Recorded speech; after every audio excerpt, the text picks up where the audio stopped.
What's up, guys? It's Toad. I'm back with you.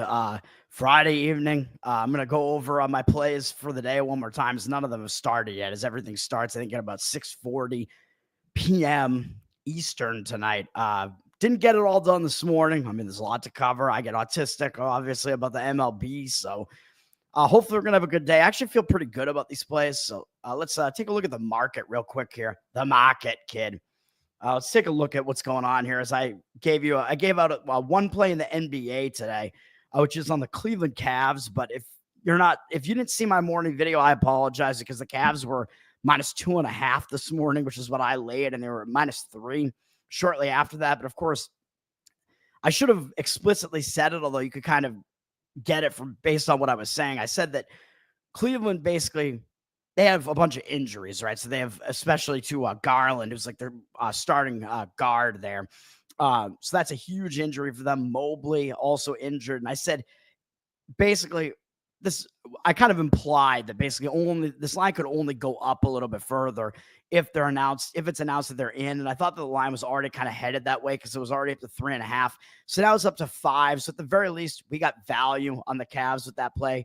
I still agree with it. I still like it. If you want my full analysis, go watch the morning video. 62% of tickets, 75% of the cash coming in on the Cavs. But basically, it's do or die. I mean, it's a zig-zag spot. And I don't know if I would want to lay the 5 with them. I mean, if you want to lay a money line price with them and try to knock down the price by like tying it in with another money line play or something for the day, I mean, I wouldn't mind that, like doing that with one of my other money lines that I have here or something like that, like tie it in with like the Florida Panthers, maybe something like that. I mean, I don't love parlays because they're two independent results. So I still don't think you get good enough odds to do it. So I don't love it, but that's just the way that it is. But I like the Cavs. You could go Cavs team total over as well because the Pacers don't play defense. This is a pretty high total. And if you think the Cavs are going to win, they're probably going to go over whatever their team total is. Although I know it's going to be pretty high, though. It's probably in the neighborhood of about 220 or so. But whatever the case may be, that's the way that I would look at that game. I don't have a play in this other game with the Thunder. Where this game is really messing me up, man, because I do like the Nuggets after just getting totally embarrassed in the last game, but the Thunder are definitely the better team, so it's really, really difficult to gauge. And I keep thinking that at some point the Nuggets, having fired their coach and having an inexperienced coach, is going to do them in, but it hasn't really yet, although except they did play that one terrible game there. They did play at least one pretty bad game in the Clippers series, but Nuggets are pretty good in the bounce back scenario. So I do still lean in the Nuggets side, even though the number is going up on the Thunder. 59% of tickets, 64% of the cash. I would not lay the points with the Thunder in that one. And I think the under makes sense. The under is better than the Thunder in that one. But again, go watch my video this morning. And then in the NHL, I have, let me see. I got to delete my plays from yesterday. Get them out of the way here. Let me see. I have Winnipeg -122. Actually, sorry, I have 2 plays in the NHL. What am I saying? Florida in regulation at -140 is my other one. So I like this one too. This line hasn't really moved a whole lot from this morning. It looks like the cash is coming in on Florida. So again, I would find some way to play Florida here. Down 0-2 coming home as the better team and as the big favorite. You got to expect that they're going to win. I'm knocking the price down by playing them to win in regulation. So if it goes into overtime, I will lose. But hopefully, of course, that doesn't happen. If you wanted to lay the -1.5 puck line on Florida, get an even better price, you could do that. But of course, then they have to win by multiple goals. But if they're up late in the game, you might get an empty net goal there. So it's not really like the worst idea if you think they're going to win in regulation. Then you might get that empty net might help put it over the top there if that happens. And then at least if it loses, you lose less money than I will by playing it this way. Or Florida team total over, but you're probably looking for them to score about you're probably having to go over, I think, probably at least 3 goals by doing that. So that's a little bit dicey, but Toronto doesn't play great defense. But if you think Florida's going to win the game, you probably are kind of expecting them to be focusing on defense themselves. So I don't know if that's really the greatest way to play that. And then I do have Winnipeg -122. That's up from -115 and -140. 70% of tickets, 84% of the cash. So the money is agreeing with me on all 3 plays, man. So I like to see that. You know, sometimes you got to predict where the market is going to go depending on when you're going to bet these things. And I'm giving out these plays early in the morning. So then even if I haven't played it yet, I have to play it because I'm putting I'm saying I'm going to play it and putting my name behind it. So I have to put my money where my mouth is at that point. And sometimes it's, especially in baseball, as I mentioned this morning, it can be a little bit more advantageous to wait. In the NBA, kind of too, just because you know who's going to play. But I think we got the edge by not waiting on Cleveland because it basically seemed fairly definite that some of those guys are going to come back for Cleveland. But for Winnipeg, this line has gone up a little bit. I still like Winnipeg. I still like them on the money line. It's a little bit juicy at this point at minus 140, but I do think they're going to win and bounce back in this one. A very, very good home team as well. And they were actually the better team statistically in game one. So I won on Dallas in that one. I got a little bit lucky there. But the line a little bit high on Winnipeg, but I do still like them to win that game. Then MLB, we can look at what I have on my plays real quick. I'm not going to analyze every single game again, but I will analyze the rest of the games I didn't get to this morning, and I do have 2 plays in those remaining 3 or 4 games. I do have the under in the Cubs-Mets, which, as I said, the public is never going to come in and play an under with these 2 teams who both hit very well. 60% of tickets and only 58% of cash on the over, and the line has gone down a little bit from 8 to 8. Juice to the under, which is where I'm on it at. So I still like to play. The market still looks about the same as it did this morning. As I mentioned this morning, Taillon and Holmes actually both have good stats against the opposing lineups. And I believe both teams are off yesterday. So you have rested bullpen. So even though the Cubs bullpen isn't good, they'll at least be able to use their better bullpen arms if they need to. And the Mets bullpen is good. So I actually like how that sets up as kind of a fade the public under scenario there. All right. And then we got Miami minus 145. I don't know if you can get a better number on this at all. Let me see. Where's Miami at? I like Miami with Max Meyer, man. But now this one actually is the one that kind of looks bad to me with 84% of tickets coming to Miami. The public, all they're going to do is fade the White Sox, man. But I still think Miami is the right side here, man. I mean, you have the White Sox who played yesterday. Miami did not. So Miami's rested, and they have the way better starting pitcher here. And debatably, they probably have the better hitting as well, and maybe have the better bullpen too, and they at least have the bullpen rest. So there's a reason why they're favored by this much on the road, even though, yeah, the White Sox are bad. They're probably not as bad as the Colorado Rockies this year. We should have the 2024 White Sox play against the 2025 Rockies and battle for the worst team in the last several decades and see who loses to get that worst team supremacy title there. But I like Max Meyer, man. I mean, like I said this morning, Chicago White Sox have never faced him before. Their offense isn't that good anyway. Meyer does have good stuff. I mean, he's a guy who struck out 14 batters a couple of starts ago. So you know this guy has good stuff. He's had a little bit of a lull, had a couple of bad starts, but I expect him to bounce back. I think this might be the spot to do it against an offense that's never seen it before and that isn't even that good.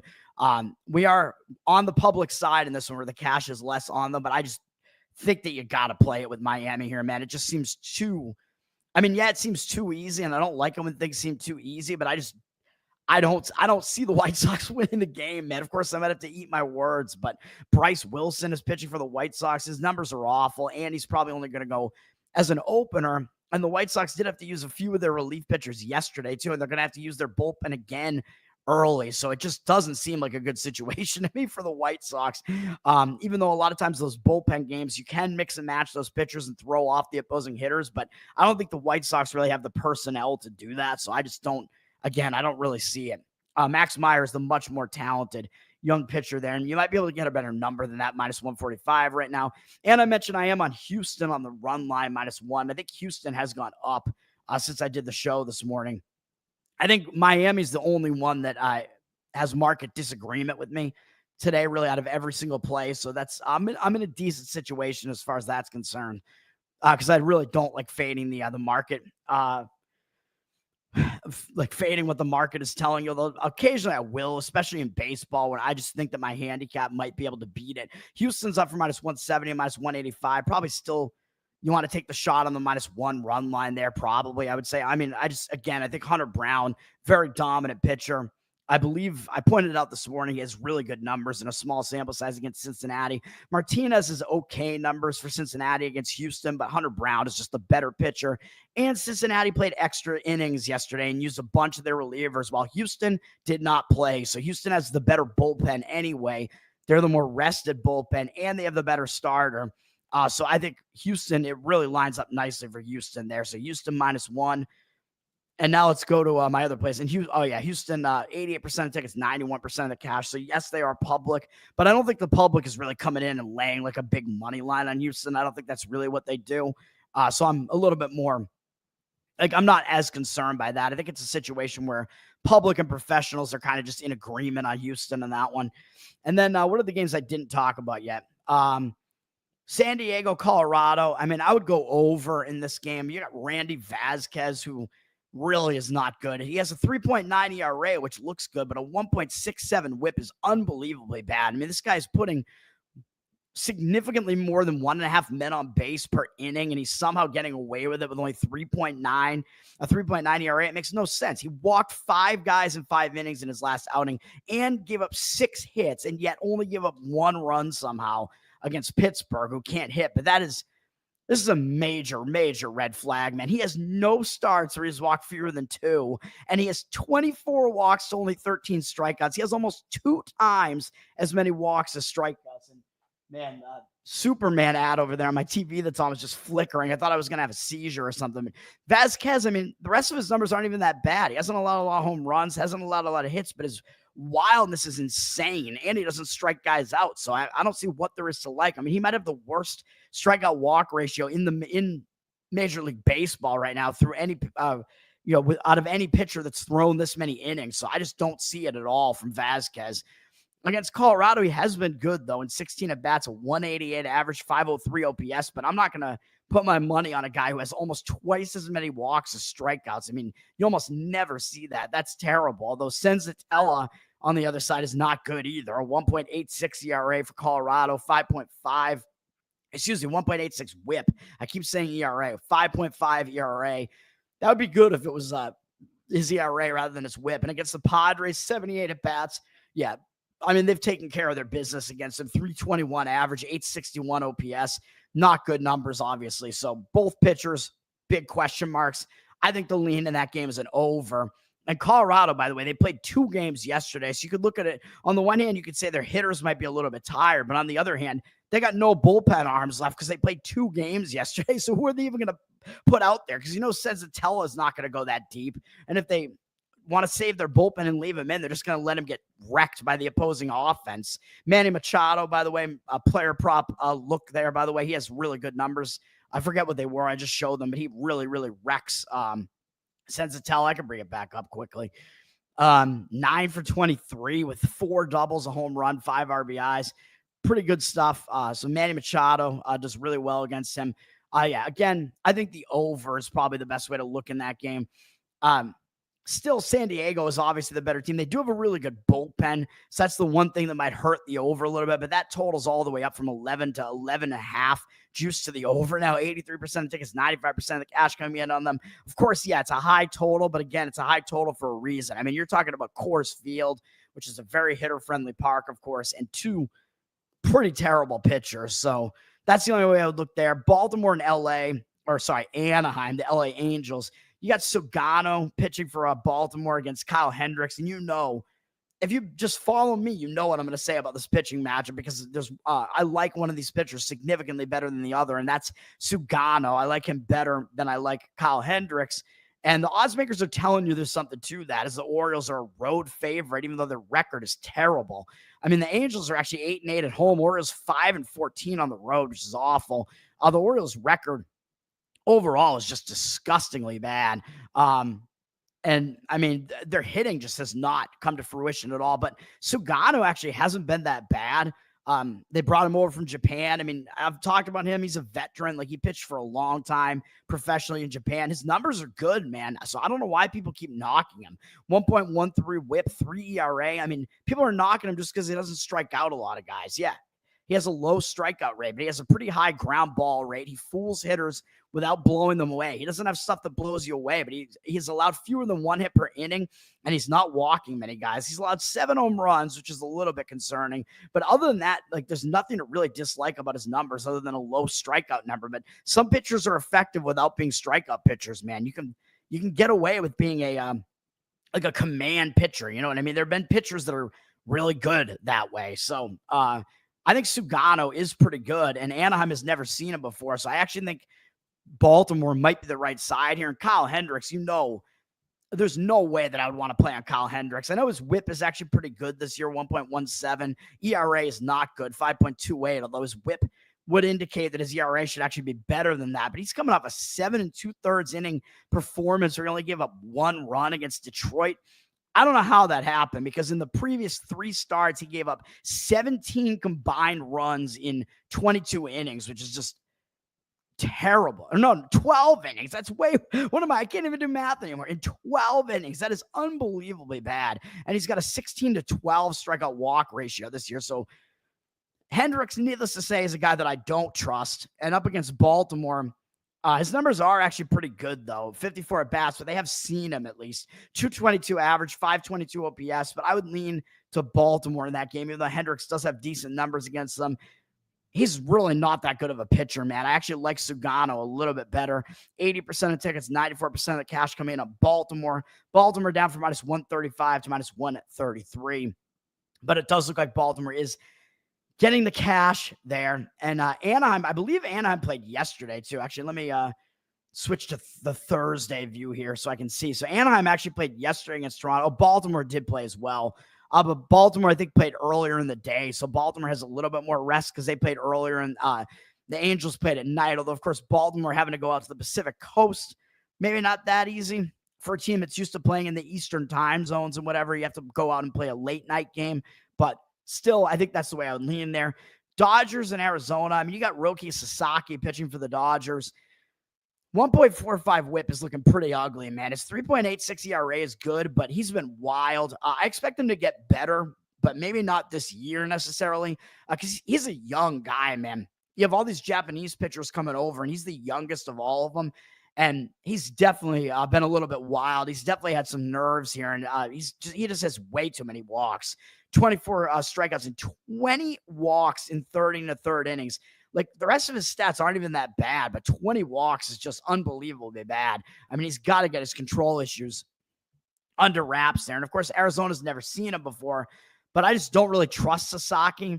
Eduardo Rodriguez, on the other hand, I mean, he's kind of a mystery because he was good for a while. Like when he was on the championship Boston Red Sox back in 2018, he was pretty decent for Detroit for a while, but he has not been pitching well for Arizona here. 5.92 ERA, 1.47 whip. Maybe he'll turn it around because he does have a really high strikeout rate. He's just been way too hittable. He's allowed 7 home runs, 44 hits in 38 and a third. 12 walks is kind of high too. 45 strikeouts is really high, but he has a ridiculous fly ball rate, man. He's allowing way too many fly balls, and you can't do that when you're pitching in Arizona and Chase Field, where it's a nice home run park. So he's getting hit for a lot of home runs, man. I mean, that's the problem. Like, he throws pretty hard, but when batters connect with it and they hit it in the air, that is not a good thing when you're pitching it on Chase Field. So there are some issues there with Eduardo Rodriguez, although he has one really bad start at the Mets where he gave up 3 home runs. That wasn't even actually at home. He gave up 3 home runs, 8 runs, which is actually kind of skewing his numbers a little bit. And we know the Mets, we know they can hit a bit. So maybe I won't dock him that much or knock him that much for that. Against the Dodgers, though, I mean, of course, we know the Dodgers have a really good offense as well, and he has not been good against them. In 79 at-bats, a 329 average and 895 OPS. So probably the way to look at this game would be to look towards the over, I guess. I mean, I'm not playing this game, obviously, but I guess that's the way that I would look. I don't mind the Arizona side either, just because the market read looks pretty strong in Arizona as they flip from a +120 dog to a -113 favorite now. So there's significant money coming in against the very public Dodgers. Of course, the public's going to come in and see Sasaki and the Dodgers, with Sasaki with a 3-something ERA against Rodriguez with like a 5-something ERA. And the public is only going to be taking the Dodgers, and seeing them at an underdog price, it looks so easy to take the Dodgers there. So I would lean to Arizona as well. 84% of tickets on the Dodgers, but 53% of the cash coming in on Arizona. But I just can't play Eduardo Rodriguez, man, with all those question marks. Just his fly ball rate being awful. The fact that he's been really bad against the Dodgers in the past. And I just can't do it, but I don't trust Sasaki either. So I actually think the over is probably the right way to play this. And the total has gone up from 10 to 10, juice to the over. Very high total, and it's a high total for a reason. It's a good hitter's park as well. 84% of tickets and 85% of cash on the over. So I probably prefer the over to the side, but lean Arizona as well. And these teams actually played yesterday. Arizona won yesterday, which I believe was the series opener. They started the series oddly on a Thursday. They started the series. The last two games, I actually have plays on the totals. As I mentioned this morning, I've got the under in Toronto and Seattle. I like this one. If you look at the market, I think it's agreeing with me. We had seven, actually it was 7 highly juiced to the over. So really like 7.5, kind of down to a 7 juice to the over. Now you got 54% of tickets on the over, but 89% of the cash coming in on the under. So I do think there is a lot of agreement with me on this one. And it does look like Seattle is also public because Seattle's been really hot. They got 77% of tickets, only 64% of the cash. And although they're up from -135 to -141, I would probably also fade the public here and lean to Toronto in this one. Seattle's returning home from a road trip. And by the way, I think I forgot to mention, I think the Mets are as well. So I think that also helps an under. Yeah, the Mets were away at St. Louis and then at Arizona. So they're returning home from a road trip as well. And I always say on a return home from a road trip, man, you tend to be a little bit distracted because you have to get back to family life. And I think that actually kind of affects the bats more so because I think the pitcher, I mean, he's just one guy and he knows it's his turn to start. So he's going to be more focused. And I think as a team, I think you get some of the hitters tending to be a little bit more distracted more so. So I think it actually kind of affects the hitting a little bit more. So being on the under in a situation like that on the Mets game and on the Seattle game here, I think also we get a little bit of a benefit from that distraction angle as well. Seattle, I mean, they didn't go that far, but they did just go to Texas, came back to the Pacific Coast, and they were in Sacramento, and they won both series. So they're probably feeling pretty good about themselves right now coming back home. So I think Seattle's probably in a bit of the worst spot here, the worst of the two spots. But again, I prefer the under. Let me see here a minute. What else was I talking? I forget what else I was going to say. Oh, no, I didn't talk about any of my other plays. What did I say? Yeah, let's just keep going with this. So Seattle, let me see. Did they play? I forget which teams played yesterday and which didn't. So I got to look at that real quick. I think both teams are off yesterday, right? So that also helps the under. If both teams are off yesterday. Or no, Toronto played at Anaheim. Sorry. So they're already out on the Pacific Coast, though. So they have a little bit of an edge that way as well. So one team didn't play yesterday, which is Seattle. They're returning from a road trip. Toronto did play yesterday, but I actually think they saved their bullpen. I think they just let Chris Bassett. I think he was the pitcher yesterday. I think Bassett just kind of grinded, and they let him in there. They left him in there for a lot of innings, so they actually saved their bullpen. I think they only used 2 relief pitchers yesterday, so I think that's good for the under as well. So we have a very rested Seattle bullpen, and we have a pretty well-rested Toronto bullpen, really, despite having played yesterday. Because Bassett, again, grinded through most of those innings. So I think this all sets up really nicely for an under here. And you got Kevin Gausman pitching. And, of course, the starting pitchers have to be part of the handicap. He's actually doing quite well this year with a .93 whip. Very good. 3.83 ERA, also good. 37-12 strikeout walk ratio is not bad. And only 25 hits allowed in 40 innings is crazy. He's allowed so few hits. He's been almost unhittable. And he bounced back very nicely from a bad start at the Yankees. That was a second straight road start. I mean, I'm not going to knock him that much for having one really bad start against the Yankees. If you take that start out and the start before that out, in the other 5 starts, he hasn't allowed more than 3 earned runs in any start. So that's good. And he's coming off a 1-hit shutout against Cleveland through 6 innings. So does that mean he's going to have a letdown? I don't really think so. Because, I mean, it's Cleveland. I mean, it's not like the biggest game. I think that just means he's getting back into form and bounced back nicely from that bad game against the Yankees. So I think he's returning to form here. And against Seattle, he actually has really good numbers in a huge sample size. You almost never see numbers that are this good, man. And 109 at bats in a big sample size like this. I mean, 37-6 strikeout walk ratio, 183 batting average allowed. The problem has been that he's allowed 8 home runs to them. But by the way, all the damage is pretty much Cal Raleigh. So as long as he can pitch around him a little bit, the rest of Seattle's lineup does not hit him well. So if you want to look for player props, you could look for Raleigh, but you might see him get walked intentionally a little bit because he's 5 for 11 with 3 home runs off of Gausman. And other than that, the rest of this lineup doesn't hit Gausman well at all. 183 average, 639 OPS. So when it's one guy doing all that damage, again, you're only going to see that guy every so often in the lineup. So you just got to avoid getting totally wrecked by that one guy. So I think that helps a little bit more. Gausman, I like his numbers against Seattle. And Luis Castillo, I mean, I know his whip is bad, 1.33, 3.29 ERA obviously is good. But yes, he is walking too many guys. That is a concern. But still, I mean, He's not allowing a lot of runs. He allowed 6 runs in that game at Cincinnati, which is a very hitter-friendly park. And if you take that start out, he's allowed 3 or fewer in every other start. 2 or fewer in all but one start, which was against this Toronto team. So that does worry me a little bit that Toronto did see Castillo already. But did Gausman pitch in that series? Let me see. I don't even know. No, so Gausman has not been seen by Seattle this year. Castillo was seen already by Toronto. So that gives Toronto a little bit of an edge as well, by the way. So lean to Toronto as well in this game. But again, I prefer the under. Castillo, he does have good numbers against Toronto and another big sample size of 117. He's got a 29-5 strikeout walk ratio, a 239 average, 672 OPS. So both pitchers have big sample sizes and they've both done quite well against these opposing lineups. And Toronto especially has not really been hitting that well. So I think that Castillo might be able to kind of hold them in check enough, and I expect Gausman to pitch pretty well, so I think that's going to help us. And we're in a pitcher-friendly park as well, so all that leads to an under in that game. And then in the final game, as I mentioned this morning, I've got over 10.5 in Yankees-A's, and I know it looks a little bit dicey, especially because the Yankees have had a lot of games where they haven't scored more than 4 runs. I know that, but the Yankees do explode every once in a while. And I'm expecting it might happen here, man. I mean, you're talking about the stadium in Sacramento, where this has been one of the most hitter-friendly parks. And the A's at home, I think, have allowed like the most runs in baseball or something. They're like top 2 or 3 in runs allowed at home. And somehow the A's offense hasn't really taken advantage of the stadium yet, even though their offense actually can hit a little bit. But their opponents have really hit them in the stadium. So I think that helps us here. I know neither team played yesterday, so the bullpens are rested. And I know the Yankees have a good bullpen, but I think both bullpens are probably going to get involved in this game early, man. I think we're going to see some runs scored here.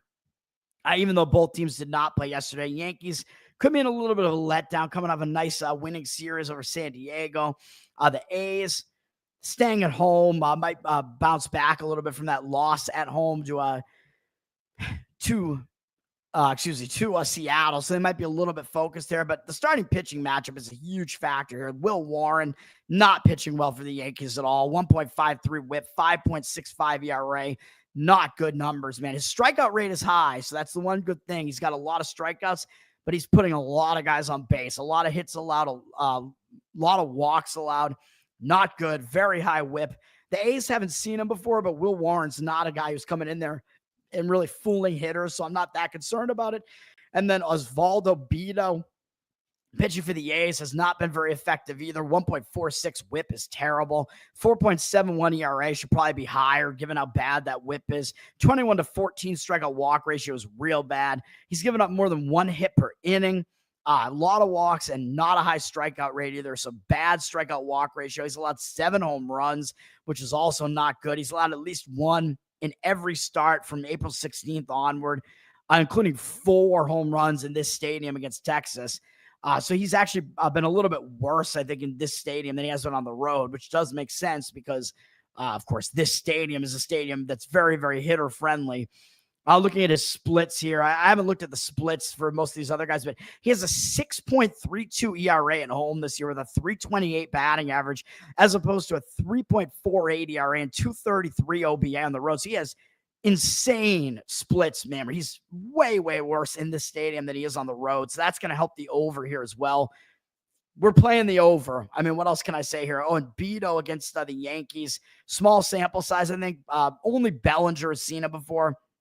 But again, with these pitchers are so bad. I don't think the unfamiliarity aspect is going to help them. Bellinger's 2 for 5 off him with 2 RBIs and a strikeout. So take away from that what you will. But that's it. That's going to do it, man, for me. We got a lot of plays today. We got one in the NBA with Cleveland, but of course that line has gotten away from us. So do what you will with all this information. Cleveland Cavs in the NBA, I should say, at -2.5 from me. Florida Panthers in the NHL in regulation, -140. Winnipeg Jets, -122. So we're on both NHL games. And then 5 MLB plays. So we have 8 plays here today. We got under 8 in the Cubs Mets. We got Miami money line at whatever the best price you can get is, somewhere in the -140 range. Houston Astros -1 on the run line at -125 or whatever. Toronto, Seattle, Blue Jays Mariners under 7.5, and Yankees A's, homeless A's over 10.5. And by the way, I'll point out before I leave here, that market is also agreeing with these. That one's already up to 11 juice to the under. You could probably still get over 10.5 juiced a little bit to the over. 89% of tickets, 97% of the cash on the over. So the public is coming in on the over, but it looks like the professional money is also on the over here. So a lot of agreement on that one. I think it is the right way to play that game. I think that's all I have to say about it. And just reminder that with the totals in Major League Baseball, you want to be on the right side of 7, 9, and 11 if you can be, man. So going over the 10.5 does matter. So if you have to pay a little bit extra for it, I think that's better than the 11 because, of course, you need that odd score to break a tie. So 7, 9, and 11 are the key numbers, man. So if you're playing over or under those, you want to get on the right side of it, right? So you want to be like under 7.5 rather than over 7.5, you know, that type of thing. So that's going to do it for me. Tower Gang Toad on Twitter and patreon.com/Tower Gang. You can support the most offensive comedy podcast out there. Get your Bohemian Grove tickets before they're gone, man. And come see us live in late June in Central Florida, Leesburg, Florida. Let's do it, baby. That's going to do it for now. And we just had Ian Crossland on the show on Wednesday. So that was a fun episode. He fit in nicely with us, man. I think it was a good episode. Some good chemistry, good banter, good riffage going on there. So go check it out. And we listened to Kanye's new song on the show as well. So peace out for now, guys. Let's have a good night tonight. Let's get some wins tonight. Have a good one. And happy Friday. Let's have a good weekend. Happy Mother's Day weekend as well. Be nice to your mother. We'll talk about that more on Sunday. I'll say hi to all the mothers and the MILFs. Peace out.